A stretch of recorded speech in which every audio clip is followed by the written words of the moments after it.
There's three really big changes that are coming for trainers and coaches, and I think you should know about them. Now, what am I talking about?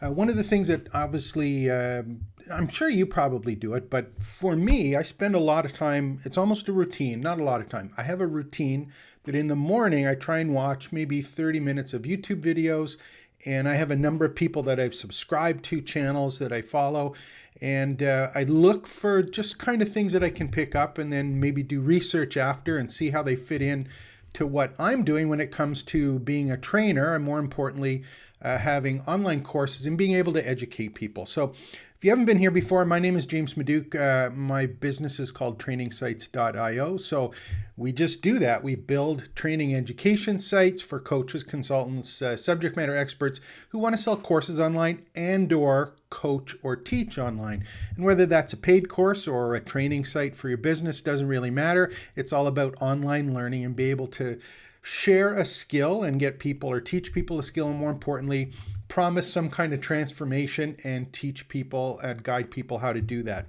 So one of the videos that I saw, I think it was yesterday, was a Gary Vee and Lewis Howes, I think it is. And these guys are two well-known guys, and if you do a search for them, they'll come up, and they've been either expert marketers or professional development speakers or coaches. And they had a little podcast that they were doing, and Lewis Howes, or I don't know how the last name's pronounced, Hose or Howes, but he was talking and interviewing Gary Vee, talking about what's coming up next. I'll put the link to this video below so that you have it, but he was talking about, what's really happening in the next little while for social media. And the conversation kind of got to a different place, and I think the area that it was focused on or ended up talking about is really important to coaches. And here's why. Gary Vee came up with three kind of keys that are coming up in social media, AI, and they're going to affect trainers. And the first one that he talked about was let me go back and tell you a story actually first. Whenever I started out doing online training and coaching, the thing was, we always worried about what countries or what target market that we have. And it was always about where people speak English. I speak English. I'm not bilingual or trilingual or multilingual. So it was like, you look, I'm in Canada, there's North America, Canada, United States, maybe there's Australia, maybe there's the UK, maybe a couple other places, but it was like those main English speaking countries that you focused on because you only spoke English. One of the things that he was talking about was the fact, and there's a number of AI tools, I've talked about them previously, there's a number of AI tools now that allow on-the-fly language translations directly from live streams and or recorded videos. So what that's going to do if you're a trainer or a coach, you're providing some kind of skill or transformation, this opens up a huge opportunity. And you've got to think, how do I apply what it is I'm teaching or learning, not just to my English market, but to the world market, because that is happening quickly. And with the amount of AI changes and as fast as it's going, start thinking now about how am I going to take advantage of, or how can I tailor what I'm doing to a multicultural and a multilingual target market, because that's going to become available. It's going to be inexpensive in relative terms, and you're going to be able to train people everywhere in every language. That was kind of the first thing that stood out to me. The second one, and I'll touch on the third one, which is the most important one, in a second. The second one, I'm not sure if this applies to you when I say it, but it may have some value a little bit later down the line. And this is what I'm talking about. They were talking about the virtual influencer. Now, if you remember correctly, there was, when influence came out, it was like famous people that became influencers, and then there was micro-influencers, and everyone was talking about having your tribe or community, and it was an actual real person doing it. They were suggesting that what's going to happen is there's going to be virtual influencers that aren't in fact real people. So these can be scripts that are done up with AI tools, and they're just going to be appearing like a real person, but in fact they may not be. So what does this mean to a trainer or a coach? you're going to be in a position, a trainer as a coach, you're going to be not only competing or have the opportunity to do yourself, but you're going to be competing with coaches and trainers that may not, in fact, be real. So you got to kind of think about this. Am I going to kind of go on board with it, or am I going to try and position myself against it or use it in some particular areas? It's going to be really interesting. They were talking about, an influencer in terms of recommending a product or appearing to recommend a product or a service, something, but are you going to be a virtual trainer or are you going to be a real trainer? Is it going to be authentic enough to appear like it is you? Or are you uncomfortable in the camera, talking in front of the camera, being online, and you're just going to take your content and turn it into a virtual person? This is going to be exciting times. And the way that they were talking about it, it's happening very quickly. So you're going to have to be careful with that. The other thing here, and this is the third one that's really important, and this is the one that personally I'm all in on. And what am I talking about? I'm talking about live streaming. Here's the actual video. And again, I'll put the link behind. They were talking about social media trends, but I'm applying these to training and coaching and online courses. I have made a business decision that I'm going to be absolutely all in 100% on live streaming. And that was the third part that they were kind of talking about, was the trend for people, whether they be experts or not experts, but to be streaming all of the time, just doing whatever it is they do. I think there's going to be an absolutely huge opportunity for experts just to share what they're doing while they're doing it. And the example that he gave was there's actually people now, and Gary Vee says he's doing it now. He just shows himself in the office live while he's in the office working. He said they actually have another video that shows up that he may be training or something, but he's in the office and people are watching that. He was using an example of someone who was actually filming a person who was mowing their lawn. So people were watching someone mowing their lawn. This means that you better get good. And this is what I've made a commitment here for our business, is I'm trying to go online 1 to 2 times a day. And it's just stuff that comes into my head. It's not necessarily a particular, there's no editing done. I'm using Ecamm Live, which is a tool. And I've talked about these in some other videos. There's lots of tools now where you can go and do live streams, whether they're hosted on your own desktop or your computer in your office or at home in your home office, or it's a service you're using, but you can be streaming all of the time and sharing what it is while you're doing it.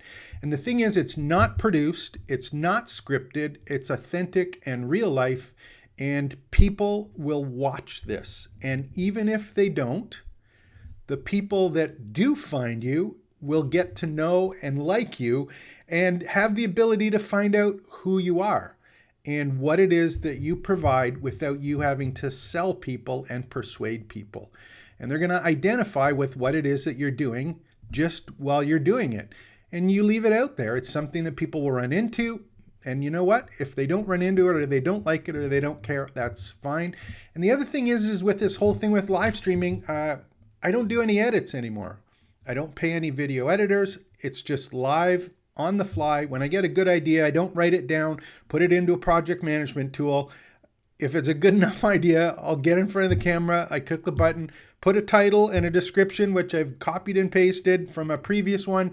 I put it in, live stream, and it's out. And that digital exhaust, the value that you have as an expert, is something that's going to be available with live streaming, and this is going to grow and grow quickly. Now, where did this all start? One of the things that I was just trying to do a little bit of homework before, just so I could have some accurate stats, stuff that actually comes up. If you take a look, and I just wanted to get some, you have to remember with live streaming, there's something interesting. There was a whole thing when I first started out training online. It was neuro-linguistic programming, NLP, and there was this whole kind of thing on the fact that most of the language or the communication that we have is nonverbal. And I think the stats off the top of my head was 7% was visual, 38% was auditory, and 55% was nonverbal, or just your physical presence, the way you're communicated with facial expressions, with movement, all of that stuff was a big chunk of it. Live streaming, I think, really gives you an opportunity as someone to communicate more authentically, but on different levels and channels, as opposed to scripting something that you're reading off a teleprompter or being in it. So if you're a coach or a trainer or something, you're going to be in a great position to be authentic, but more importantly, communicate more deeply if it's something that is unscripted.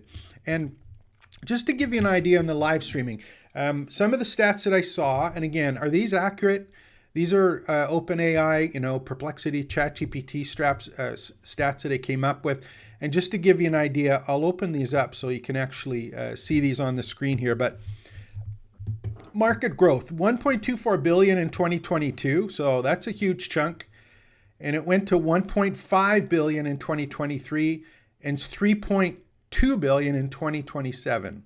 So we're looking at 21% growth rate. And that's just in live streaming. Now, the thing that's interesting, at least for me, is if you look at it, a lot of this started was from Twitch and the gamers, right? That whole space of people who were not trainers, were not coaches, were not business people, but that's where it started. And I think what's happening is that's making it a lot easier now for people who are in business or who are not gamers per se, giving them the opportunity to be online and share what it is they're doing.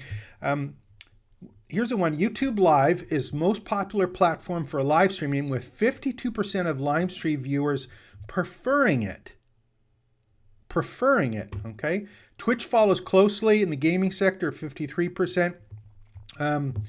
31 million daily users, over 71 million watch daily. Facebook Live, Instagram, TikTok are other significant players, and I think that's with short. This is the other one that's really cool. If you look through viewer engagement, it says live videos capture viewers' attention 10 to 20 times longer than pre-recorded content. 10 to 20 times longer. So 80% of users prefer watching live streams from brands rather than reading blogs. 82% would rather engage with a brand via live stream than social media posts. So if you're using social media for your training or growing your training business, your education business, do you have to do a lot of social media posts? Do you have to get special graphics on? Do you have to do this other stuff? No, I think what's going to happen is we're going to be live streaming. And the fact that we're live streaming to some of these platforms like YouTube, like Facebook, like LinkedIn, like Twitter, any of these ones that are available, Instagram, all of these live platforms, technically, they're automatically posting to social media without a static image or getting some kind of graphic done or writing some kind of text-based string or information or replying something. It's happening automatically just for the very fact that we're doing a live stream. Okay, so the other one that I got was kind of interesting here was content types. Well, gaming remains a dominant category. Other genres like just chatting, crafting, music, talk shows, and live commerce streams are gaining popularity. The just chatting category on Twitch was the most watched. Live news, sports, and events are also popular with live news. And then the demographics are starting to come up as well. And commerce and monetization, live streaming shopping, more prominent, expected to drive significant sales. 35% of the consumers participating in the events have it as a preference. So what does this mean to us as coaches? Live streaming, quick, to the point, authentic, real, flexible, and whether it's training or sharing what it is that you teach, actually applying it or talking to other people in your community that are applying it or learning it, case studies, there's just all sorts of opportunities for being able to live stream and get involved in that whole space. So I'm really excited about this, and I just want you to kind of think about it when you're when you're wondering, what should I do next as a trainer, or what are some of the things that I can focus on that that really help me out, that allow me to be what's the word I want to say, to be more of a real person and be able to share what it is that you're doing. So I've been talking for a little while here. This one just came to mind. It was a video that I saw. Again, I'm all in on these. I'm going to be trying doing them every day, do 1 or 2 just to share what's going on. If you want to find out how I'm doing this, just use the link below. I'll just bring up another screen here. Yeah, so trainingsites.io/talk. Just book some time with me. I'd love to help you out, hear what you're up to. I'll share some of the stuff we're doing. Perhaps we'll be able to help you. If not, hope you enjoyed some of the stuff that we're doing. And again, services we provide are done for you. Or if you want to find out how to do it yourself, we've got some courses for you as well. So hope you enjoyed this. We'll be back tomorrow. If you think I'm wrong, let me know in the topics below in the discussions before. If you think I'm right, give me some feedback. If there's something you want to see or hear, you got some ideas, again, just share them and I'll do my best to have a chat with you and we'll see what's going on with them. Take care. Expect the best. This is James speaking. Oh, make sure to like and subscribe, all of that good stuff as well, because I want more people on the YouTube channel. Take care.